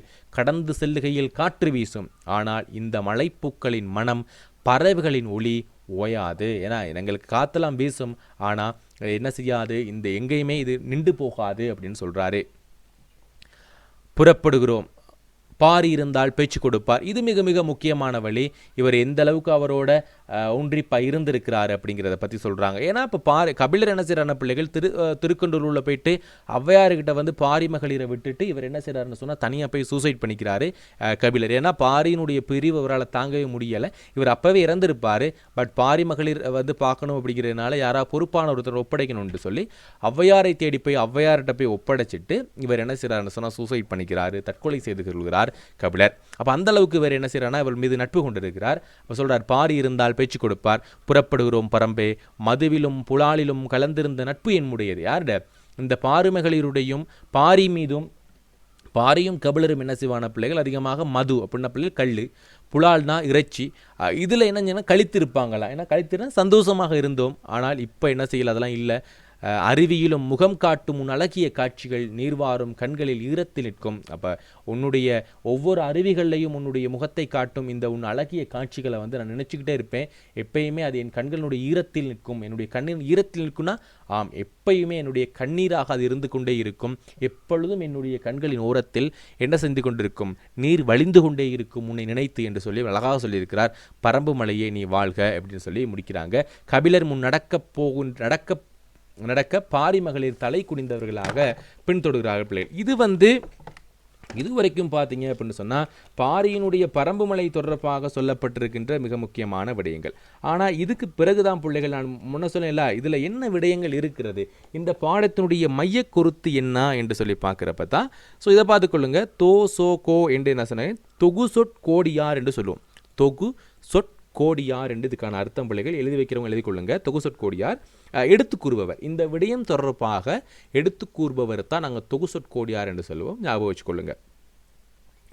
ஸோ பாரி மகளிர் பரம்பு மலையிலிருந்து இப்படித்தான் பெருங்கி எறியப்பட்டார்கள். இப்போ இதில் என்ன சொல்ல வராங்க அப்படின்னு சொன்னால், ஸோ நாடகத்தில் மையக்கருத்து ஒன்று இருக்கணும்ல, இது ஒரு நாடகம். ஸோ இதில் என்ன மையக்கருத்து அப்படின்னு சொன்னால், இந்தியாவிலும் சரி இலங்கையிலும் சரி பல்வேறுபட்ட காரணங்களினால மலை குறத்தவர்கள், ஏன்னா மலை நாட்டில் வாழக்கூடியவர்கள் அதிகமாக துரத்தப்பட்ட சம்பவங்கள், அங்கிருந்து பிடுங்கி எறியப்பட்ட சம்பவங்கள் இன்றும் நடந்து கொண்டு தான் இருக்கிறது. அப்போ மலை நாட்டவர்கள், அதே நேரம் மலை பிரதேசத்தில் வாழப்படக்கூடிய அந்த குறவர்கள், குறத்திகள், வேடர்கள், எயினர்கள், இப்படியாக அந்த வேடுவர்கள், இவங்க எல்லாமே என்ன செய்கிறாங்கன்னு சொன்னால், பிள்ளைகள் கவர்மெண்ட், அரசாங்கம் வற்புறுத்தலின் பேராக அவங்களை அடித்து வெளியேறாங்க. ஸோ நிறைய திரைப்படங்கள் அது மாதிரியாக வந்திருக்கிறது. ஸோ அந்த மாதிரியான படங்களில் பார்த்தீங்கன்னா கவர்மெண்ட் அவங்களை அடித்து விரட்டும். அப்போ அந்த சம்பவத்தை எடுத்து கூறும் முகமாகத்தான் இந்த பாரி மகளினுடைய இந்த கருத்தை சொல்லி, இப்படியாகத்தான் இன்றும் கூட என்ன செய்கிறார்கள் என்று சொன்னால், ஒவ்வொரு மலைநாட்டர்களும் அடித்து துரத்தப்படுகிறார்கள் என்று சொல்லி இந்த மையக்கருத்து அமைந்திருக்கிறது. ஞாபகம் வச்சுக்கொள்ளுங்க பிள்ளைகள், இன்றைய நிலைக்கு எடுத்து கூற வகையில், ஏன்னா இன்றைக்கும் மலை நாட்டில் வாழக்கூடியவர்கள், அதாவது இந்த மலை பிரதேசத்தில் வாழக்கூடியவர்கள் எப்படியாக வற்புறுத்தலின் பேரிலே அடித்து துரத்தப்படுகிறார்களோ அதுபோலத்தான் அன்றும் துரத்தப்பட்டிருக்கிறார்கள், எப்பொழுதும் துரத்தப்படுவார்கள் என்ற ஒரு மையக்கருத்தை அடிப்படையாக கொண்டு கவிஞர் இன்குலாப் அவர்கள் இந்த நாடகத்தை வடிவமைத்திருக்கிறார். இதுதான் பிள்ளைகள் அதனுடைய மையக்கருத்தாக அமைந்திருக்கிறது. இதனுடைய முக்கிய விடயமாகவும் அமைந்திருக்கிறது. அடுத்ததாக விரலி ஒருத்தி சொல்றா, வம்பவேந்தர்களின் வன்முறை அவர்களை துரத்தியது. ஏன்னா கொடுமையான அரசர்கள், வம்பவேந்தர்கள் கொடுமையான அரசர்களுடைய அந்த செயற்பாடுகள் தான் அவர்களை எங்களிடமிருந்து துரத்தி இருக்கிறது என்பதை சொல்லியிருக்கிறார்கள். எல்லா காலங்களிலும் இதுதான் மண்ணின் மக்கள் புலம்பெயரும் வரலாறு. ஸோ இதை பார்த்தீங்கன்னா இதுதான் நினைஞ்சிருக்காங்கன்னு சொன்னால் பிள்ளைகள், எங்களுடைய இந்த முழு மையக்கருத்தையும் உள்ளடக்கியதான வரிகள். ஏன்னா எல்லா காலங்களும் தான் எங்களுடைய மண்ணின் மற்றும் மக்களின் புலம்பெயரும் வரலாறு. இலங்கையிலும் சரி, இந்தியாவிலும் சரி, மலையகத்திலும் சரி, பல்வேறுபட்ட காரணங்களினால் மக்களை அரசாங்கமானது, அரசர்கள் நினைஞ்சிருக்காங்க புலம்பெயர்த்து இருக்கிறார்கள். அப்படிப்பட்ட எல்லா சந்தர்ப்பங்களையுமே அவங்களுடைய மக்களை பிரிய வேண்டி வரும், தந்தை உறவினர்களை பிரிய வேண்டி வரும். இப்படியாக பிரிஞ்சு தான் நாங்கள் செல்ல வேண்டும், ரொம்ப வற்புறுத்தலுக்கு உட்படுகிறோம் அப்படிங்கிற விஷயத்தை சொல்லியிருக்கிறாரு. இறுதியாக மலைவாசிகள் இன்றளவும் இப்படித்தான் வேறொன்றும் உரிமைகள் மறுக்கப்பட்டு அப்படின்னு சொல்லி நாங்கள் தொடர்ந்தேச்சு அவர் தொடர்குறியீட்டை வச்சிருக்கிற பிள்ளைகள். ஸோ நிறைய விஷயம் அவர் சொல்ல விரும்புகிறாரு. அப்படிங்கிறது மூலமாக நாங்கள் அவருடைய கோபம் இதிலிருந்து வெளிப்படுதுன்னா, மலைவாசிகள் இன்றளவும் இப்படித்தான் வேறொன்றும் உரிமைகளும் மறுக்கப்பட்டு அப்படின்னு சொல்லி அவரால் என்ன சொல்கிறதுனே விளங்கலை அப்படிங்கிற மாதிரி அவர் சொல்லியிருக்கிறாரு இன்குலாப் அவர்கள். மிக முக்கியமான வழியாக இதுவும் காண்பிக்கப்படுது. விரலி, பரம்பை விட்டு சென்ற பின் ஏதோ ஒரு நாளில் பாரி மகளிர் தன் பிறந்து விளையாடிய பரம்பு மலை நினைத்த நாளும் ஒரு நிலவு நாளாக இருக்கலாம். ஏன்னா ஒரு நாள் அந்த பரம்பு மலையை பற்றி அவங்க நினச்சிக்கிட்டு இருக்கிறாங்க, நினைச்ச நாள் ஒரு திங்கள் நாள், ஏன்னா ஒரு பௌர்ணமி நாள் ஒரு நிலவு நாளாக இருக்கலாம். தந்தையுடன் பரம்பு மலையில் எத்தனை நிலவு நாட்கள் இருந்து கழித்தனர். பாரிதன் வேட்டையாடிய கதையை சொல்லியிருக்கலாம். கபிலர் ஒரு குறிஞ்சி பாட்டை இசைத்திருக்கலாம். அந்த நிலா நாளில் எந்தை எம்முடன் இருந்தார், எம் குன்றையும் பிறர் கொள்ளவில்லை. என்னைக்கு என்னுடைய அப்பா என்கிட்ட இருந்தார், எந்தை தந்தை எங்கட குன்றும் எங்கட இருந்தது, இந்த நிலவு நாளிலே இக்குன்றையும் கொண்டார் என்று வென்ற வேந்தர்களின் முரசொலிக்கிறது. மேலும் இந்த கதையை தொடர்வதற்கு எந்தை எம்முடன் இல்லையே என்ற கவலை என்ற கையர் நிலை இங்கு எடுத்து காட்டப்படுகிறது. எங்கள் தந்தை இப்போ கிட்ட இல்லை, மீண்டும் அவர் எப்பயுமே வரப்போறதும் இல்லை, மீண்டும் அது கிடைக்க போறதும் இல்லை என்பதை நினைத்து உருகுவதுதான் பிள்ளைகள் கையர் நிலை. ஆகவே அவ்வாறாக மிக அழகான ஒரு நாடகம் இங்கு எடுத்துரைக்கப்பட்டிருக்கிறது இன்குலாப் அவருடைய. இப்பொழுது நாங்கள் இதனுடைய இந்த நாடகத்தினுடைய சில வினாவிடைகளை இந்த இடத்துல பார்த்து விடலாம் பிள்ளைகள். அங்கவை சங்கவை அவர் தந்தையாகிய பாரியின் மீது கொண்ட பாசம். ஸோ அங்கவையும் சங்கவையும் அவருடைய தந்தையாகிய பாரியின் மேலே அவங்க எந்த அளவுக்கு அன்பு வைத்திருக்கிறார்கள் என்பது பற்றியாக நாங்கள் பார்க்கின்ற பொழுது பின்வரும் அடிகள் அதை உணர்த்துகின்றன. அற்றை திங்கள் அவ்வெண்ணிலவில் எந்தையும் உடையேம் என்ற அடி எம் கொன்றும் பிறர்கொள்ளார் என்ற அடி விபரிக்கிறது. வென்றி எரி முரசின் வேந்தர் எம் குன்றும் கொண்டார் என்ற பாடலடி வஞ்சகத்தன்மையால் பாரி கொல்லப்பட்டமை பற்றி குறிப்பிடுகின்ற பொழுது அவங்க எந்த அளவுக்கு அன்பு வைத்திருக்கிறார்கள் என்பது பற்றியான விவரிப்புகள் இருக்கிறது. ஏன்னா ஒவ்வொரு மாதமும் அவங்க நினைச்சு அழுகிறாங்க. அப்போ அவங்க அந்த பாரியின் மீது அவர்கள் கொண்ட பாசம் எப்பாடாக இருக்கிறது என்பது பற்றியாக கொல்லப்பட்டிருக்கிறது. அது முதலாவது அடியான அற்றை திங்கள் அவ்வெண்ணிலவில் என்ற பாடல் இதை எடுத்து எம்புகிறது. அடுத்ததாக பாரி மகளிரின் உரையாடல் மூலம் வெளிப்படும் மாற்றை குறிப்பிடுக. புறா குஞ்சிகளை, ஏன்னா இதில் மூலமாகவும் எங்களுக்கு என்ன செய்யப்படுதுன்னு சொன்னால் எடுத்து எம்பப்படுகின்றது எங்களுடைய அந்த பாசம். பாரி மகளிரின் உரையாடல் மூலம் வெளிப்படும் மாற்றை கூறுக. புறா குஞ்சுகளைப் போல வளர்த்தார் என கூறல். அப்படி அங்கே சொல்லுகின்ற பொழுது எவ்வளவு பாசமாக எங்களை என்னுடைய தந்தை வளர்த்திருக்கிறார் என்பது பற்றியாக இங்கு விளங்குகிறது. அம்மாவின் முகம் நினைவிலே நிலவைதான் காட்டி சோறூட்டுவார் என்று சொல்லுகின்ற பொழுது அப்போ சிறிய வயதிலிருந்து அம்மா இல்லை, அப்போ அம்மாவுடைய பாசத்தையும் இவர் காட்டியிருக்கிறார். அப்படிங்கிறப்ப அதன் மூலமாக பாசம் வெளிப்படுகிறது. பாரியும் இல்லை, அவரது தேரும் இல்லை, பரம்பு மலையும் இல்லை என்பதை கூறுவதன் மூலமாக இந்த இருவருமே அவருடைய தந்தையின் மீது எவ்வளவு பாசம் வைத்திருக்கிறார்கள் என்பது பற்றியாக தெரிகிறது. இது முதலாவது. இரண்டாவது, தாலாட்டு பாடல் ஊடாக வெளிப்படும் போரின் கொடுமைத்தன்மையை பற்றி விளக்குக அப்படிங்கிறாங்க. ஸோ எப்படியாக போரினுடைய கொடுமைத்தன்மை எங்களுக்கு விளங்குது அப்படின்னா, முதலாவதாக உறவுகளை இழந்த துயரத்தின் சொல்றது மூலமாக எங்களுக்கு போரின் கொடுமைத்தன்மை விளங்குகிறது. அரளிப்பூ தண்டெடுக்க போன அத்தை திரும்பலன்னு சொல்றப்ப எங்களுடைய போருக்குன்னா அவங்க அத்தையை கூட கொண்டுட்டாங்க. மல்லிப்பூ செண்டெடுக்க போன மாமன் திரும்பலை என்று சொல்றப்ப எங்களுக்கு என்ன சொல்றாங்கன்னு சொன்னா அங்கே அவனுடைய போரினுடைய கொடுமைத்தன்மை விளங்குகிறது. அடுத்ததை பார்த்தீங்கன்னா, போர் குழந்தைகளை காவு கொண்டமை பற்றி நாங்கள் சொல்கின்ற பொழுது போரினுடைய கொடுமைத்தன்மை விளங்குது. ஏன்னா தாலாட்டில் அசைந்திருந்த தொட்டில் எல்லாம் இரத்த வெள்ளம், தொட்டில் எல்லாத்துலேயுமே இரத்த வெள்ளங்கிறப்ப ஒருத்தரை கூட விடலை, அந்த குழந்தையை கூட விடலை அப்படிங்கிற மாதிரி சொல்லியிருக்கிறாங்க. இது போரினுடைய கொடுமை எடுத்து எம்புகிறது. ஏலம்பு வாய் பொசுங்க எரிகிற தீ கொழுந்து, ஏன்னா எங்களுடைய ஏலம்பு போன்ற எங்களுடைய வாய்கள் எல்லாமே பொசுங்கி போகின்ற பொழுது இப்போ எரிந்து கொண்டிருக்கிறது என்று சொல்கின்ற பொழுது எங்களுக்கு கொடுமைத்தன்மை விளங்குகிறது. கால புனல் கணக்கும் கண்ணீரை சுமந்து, காலம் என்ற நீர்ப்புணலான காலம் என்ற நதியானது ஏன்னா உருவகாணி, காலப்புணல் என்பது உருவகாணி. இந்த காலப்புணல் என்று சொல்லக்கூடிய இந்த நதியை எங்களுக்கு என்ன செய்தார்னு சொன்னால் காலத்துக்கு உருவகிச்சிருக்கிறாரு. இது என்ன செஞ்சுக்கிட்டு இருக்குன்னா எங்களுக்கு கணந்து கொண்டு இருக்கிறது, ரொம்ப கஷ்டமாக இருக்கிறது. அது என்னத்தை சுமந்து கொண்டு கஷ்டமாக இருக்கிறது, கண்ணீரை சுமந்து கொண்டு கனமாக இருக்கிறது என்று சொல்லியிருக்கிறாரு. அடுத்ததாக மூன்றாவது கேள்வி, பிள்ளைகள் நாட்டையும் மக்களையும் பிரிந்த துயரம் எவ்வாறு வெளிப்படுகிறது என்று கேட்கிறாரு. ஸோ அங்கவை சங்கவை கூற்றாக நாங்கள் பார்க்கின்ற பொழுது மரப்பாச்சிகளின் ஊடாக பிரிவு துயர் வெளிப்படலை. ஏன்னா மரப்பாச்சியை சொல்லி ஏன்னா எங்களோட உறவினர்கள் செஞ்சு கொடுத்த மரப்பாச்சி இந்த பல்தடம் கூட இருக்குது என்று சொல்லியெல்லாம் கவலைப்படுறப்ப அவங்க நாட்டை எவ்வளவுக்கு பிரிஞ்சிருக்கிறாங்கிறத பற்றி வெளிப்படுது. தம் நாட்டை விட்டு செல்வதை நினைத்து வருந்துகின்றப்போ எங்களுக்கு அது விளங்கப்படுத்து. நாங்கள் தன்னுடைய மக்களை விட்டு நாங்கள் போகிறோம், ரொம்ப கவலையாக இருக்குப்பா அப்படின்னு சொல்கிறப்ப அதனுடைய துயரத்தன்மை எங்களுக்கு விளங்குது. பாரியினுடைய பரம்பு மலையில் பால் வளர்க்கும் நிலவை எடுத்து செல்ல முடியாமையும் கலங்கள். அப்போ அங்கே இருக்கக்கூடிய அந்த பால் வளர்க்கக்கூடிய நிலவை எங்களால் எடுத்து செல்ல முடியலை, இதெல்லாம் நாங்கள் விட்டுட்டு போகிறோங்கிற கவலைப்படுறப்ப எங்களுக்கு அதனுடைய துயரத்தன்மை விளங்குது. மக்களின் அன்பை கல்மனசும் மணக்கும் குடிசைகளை புன்சை நிலங்களை விட்டு செல்லுதலை நினைத்து வருந்துதல். ஸோ இவ்வாறாக எங்களுக்கு அதில் துயரம் வெளிப்படுது.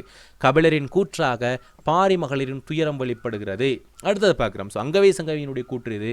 பாரி மகளிரினுடைய கவிஞரான கபிலரினுடைய கூற்றிய வள. ஏன்னா கபிலர் யாருன்னு சொன்ன பிள்ளைகள் பாரிக்கு நண்பனாக அதே வேளை பாரி மகளிரினுடைய ஏன்னா குருவாக இருந்திருக்கிறார், இவர்தான் குரு. ஸோ அவருடைய கூற்றாக எவ்வாறு வெளிப்படுகிறது என்றால், மழையை பிரிவது மழையை விட கணக்குறது என்று சொல்லுகின்ற பொழுது நம்ம ஏற்கனவே பார்த்தோம், மழையை பிரிகிறது மழையை விட ரொம்ப கணக்குதப்பா என்று சொல்கிறப்ப எங்களுக்கு துயர் வெளிப்படுகிறது. அடுத்து, முடிந்த மட்டும் இந்த மலைப்பூக்களின் மனத்தை இழுத்து மூச்சடக்கிக் கொள்ளுங்கள், சுனைநீரை கடைசியாக பருகுங்கள், பறவைகளின் ஒளியும் பூக்கள் மனையும் என்றுமே ஓயாது என்று சொல்லுகின்ற பொழுது எங்களுக்கு இந்த மலையும் பாரினுடைய பரம்பு மலை என்ன செஞ்சுட்டு போறாரு, விட்டு போகின்ற துயரம் மிக அழகாக வெளிப்படக்கூடியதாக இருக்கிறது.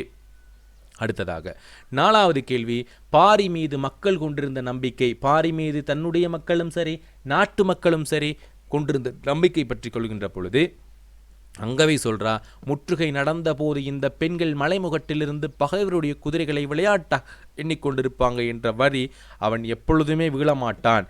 எவ்வளவு நம்பிக்கையில் பாரியும் பரிம்பு மலையும் விழாது கொஞ்சமும் அஞ்சாமல் என்ற அடி என்ன செய்துன்னு சொன்னா பிள்ளைகள், பாரியின் மீது இருக்கின்ற நம்பிக்கை, அவன் மீது இருக்கின்ற அந்த போர், அவன் இருக்கிற அந்த போர் திறம் என்றுமே என்று சொல்லி மிக அழகாக இங்கு சொல்லியிருக்கிறாங்க.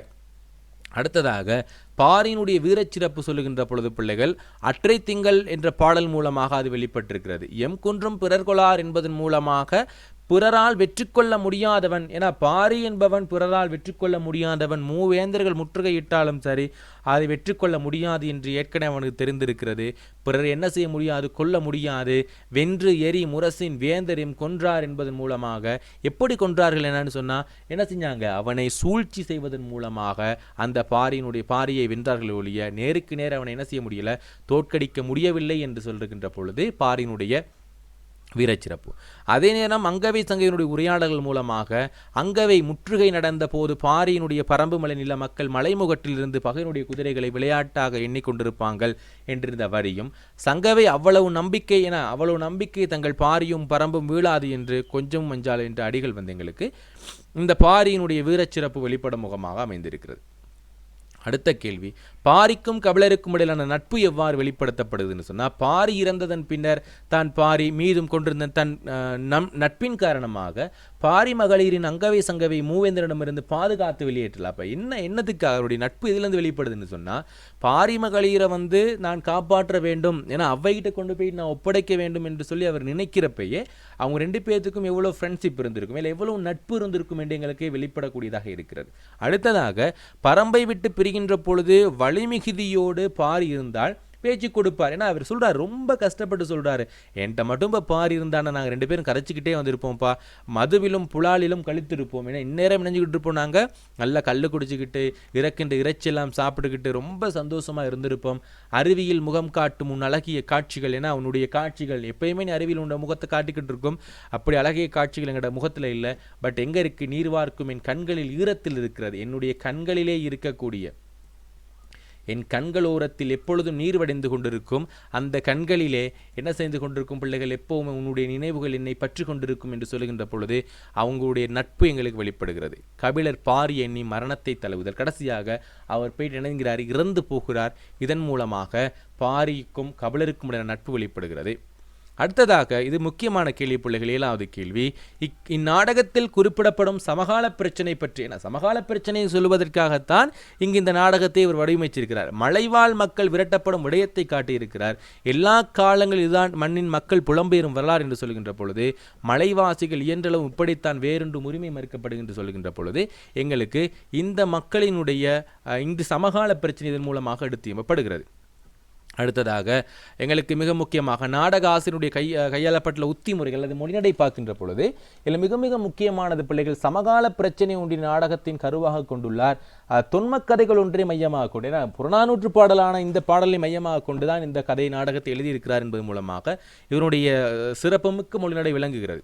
இலக்கிய சான்றாதாரங்களை பயன்படுத்தி இருக்கின்றமை, நாட்டார் பாடலை கையாண்டிருக்கின்றமை, இலக்கிய நடை கொண்டதாக கைப்படுத்தியிருக்கின்றமை, உருவக ஊமை அணிகளை கையாண்டு இணைஞ்சிருக்கிறார். அவங்களுக்கு மிக அழகான ஒரு நாடகத்தை வடிவமைச்சிருப்பதன் மூலமாக நாங்கள் இதன் மூலமாக மொழிநடை எழுதலாம்.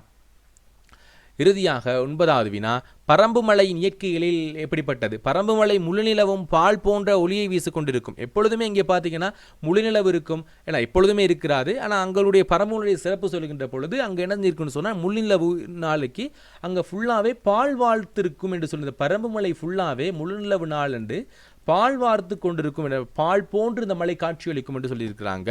வரகும் எள்ளும் முளைச்சி முதிர்ந்து கிடக்கும், புன்சை நிலங்கள் நிறைந்து கிடக்கும் அப்படின்னு சொல்லியிருக்கிறாங்க. அருவிகளின் ஆர்ப்பருப்பு கேட்டுக்கொண்டே இருக்கும், பறவைகளின் பேச்சொலி கேட்டுக்கொண்டே இருக்கும், இலைகளின் சலசலப்பு கேட்டவாறு இருக்கும் என்று சொல்லுகின்ற பொழுது இந்த மலையினுடைய இயற்கை வளம் எடுத்துக்காட்டப்படுகிறது. மலையின் இனிய சுனைகள் பல காணப்படுகின்றன என்று சொல்ல, பழைய இனிய சுனைகள் காணப்படுகின்றன, ஒரு முடக்கு குடியுங்கள் என்று சொல்லுகின்ற பொழுது மலைப்பூக்களின் வாசம் வீசிக்கொண்டே இருக்கும் என்று சொல்லுகின்ற பொழுது பிள்ளைகள் எங்களுக்கு இந்த மலையினுடைய இயற்கை வளம் எடுத்து எம்பப்படுகிறது. மிக இலகுவாக மிக வேகமாகவும் இதனுடைய பாடப்பகுதி தொடர்பான வினாப்பகுதி நாங்கள் பார்த்திருக்கிறோம் பிள்ளைகள்.